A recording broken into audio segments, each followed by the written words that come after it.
Boa tarde, pessoal. Hoje é 20 de dezembro de 2015 e eu vou, nesse vídeo, ler um texto para vocês que eu escrevi no dia 4 de maio deste ano. Maio, portanto, ainda no primeiro semestre, o Estado Comunista de Direito. Quando uma Constituição erige a democracia às alturas de uma coisa sagrada, ao mesmo tempo em que abriga um Estado e um regime de governo com fortes tendências totalitárias, o que nós, cidadãos, podemos e devemos fazer? Como resistir ao sagrado, ao intocável e pétreo mandamento da democracia? Quem ousaria fazer isso? Pois os regimes totalitários, às vezes, pelo menos no seu início, começam a se construir a partir de leis consensuais, e depois de um tempo mal disfarçam a sua indisposição de manter tais leis consensuais arrancadas à cidadania enganada. Nesse instante, a democracia constitucionalista se decompõe ao sabor do autoritarismo e das vontades pessoais, e deixa assim de ser reconhecida, restando apenas dela uma forma ideal, uma caricatura vazia e danosa. Regimes assim nascem de uma conjuntura inocente e promissora, para logo depois decair e se transformar em uma caricatura formal, formatada pelas vontades de personalidades autoritárias, cujo coletivo organizado, treinado e psicologicamente orientado, exerce sobre a cidadania a brutalidade totalitária. Tais são as democracias totalitárias, ao meu sentir. Digo eu, a partir dessa premissa teórica, desse construto abstrato, não obstante a sua realidade material, que esse fenômeno ocorre e se expande. Nós, brasileiros, somos suas vítimas. E outros latino-americanos já experimentaram o travo amargo da tirania totalitária, cujo som um dia foi embalado por cantilenas democráticas. Então, cabe analisar como viemos parar nessa situação. Alguém de nós terá que explicar o estado a que chegamos. E o atual Estado tem um nome pomposo: Estado Democrático de Direito. O Estado a que chegamos é fruto dele.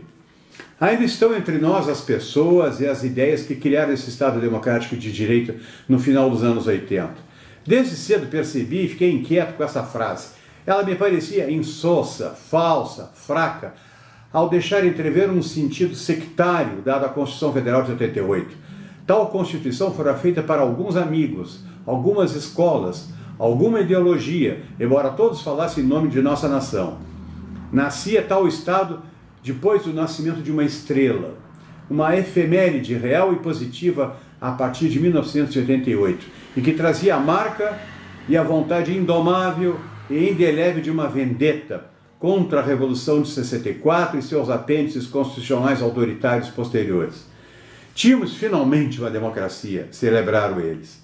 Tão saudada que foi essa democracia que nos esquecemos de conferir a sua real identidade. Pergunto, a democracia é um Estado a que devemos chegar? A democracia é uma entidade abstrata sagrada, como nos fizeram acreditar, ou ela é apenas um caminho, uma via, um método de se atingir outro fim? O povo ainda acredita, por força da propaganda e do hábito, que democracia é essa pureza olímpica que resolve todos os seus problemas e que especialmente lhe garante o direito de votar. Doce ilusão. Mas não havia dúvida que essa Constituição democrática se plasmou em artigos sagrados para uma visão de esquerda, na menor e mais tolerante das visões. Também havia nela muitos sobretons de vermelho, algumas nuances róseas, fabianas, altamente dissimuladas e elegantes, como vindas das mais altas esferas da cultura política do Brasil. Até uma falsa direita, teatralmente autorizada a exercer um protagonismo político, foi colocada à disposição do eleitorado e da cidadania. Tinha essa falsa direita permissão ao voto, com a condição que ela fosse e permanecesse um acionista minoritário no recolhimento democrático dos votos e da distribuição do poder. Mas na mais negativa e menos tolerante das visões, essa democracia e esse Estado democrático de direito mal disfarçava a sua intenção totalitária. Eis o ovo da serpente que eclodiu na Constituição Federal de 1988. Assim, o tempo correu, até voou, e o que acabou prevalecendo ao fim e ao cabo foi o regime proto-totalitário que temos hoje, com o agravante que esse regime faz alianças com estrangeiros desnacionalizantes e que constitui um bloco perigoso e imperialista. A pátria grande, bolivariana comunista, é esse império. Para ela, o Estado democrático de direito, adredemente preparado para esse momento solene, está sendo muito generoso. Não faltam recursos para a pátria grande do rico Brasil. O Estado a que chegamos, e que nasceu com graves defeitos do Pacto Constituinte, é, na verdade, um proto-Estado totalitário comunista. Mais democrático de direito, impossível. A prova disso está assentada no Supremo Tribunal Federal, onde os ministros se revezam ciosos da democracia, da liberdade, do direito à ampla defesa e ao contraditório, partes litúrgicas essenciais à mitologia democrática. A questão que fiz no início desse texto, a repito e respondo resumidamente com os argumentos e fatos acima expostos.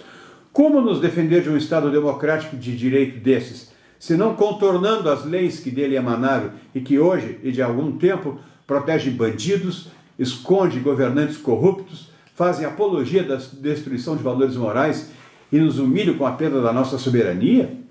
Em nome dos valores perdidos e semi-apagados da nossa honra, da nossa moral, das nossas famílias e em defesa da nossa nacionalidade brasileira, devemos nos imbuir urgentemente da missão enorme da reconstrução democrática do Brasil.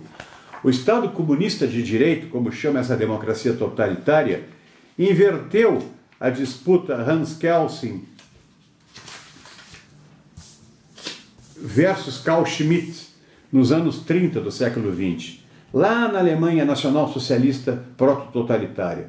Hoje a legalidade, ao contrário daquela época, está com os totalitários e a legitimidade está nas ruas, aflita, temerosa do pior, o tacão da bota do Big Brother violento, que às vezes fala espanhol.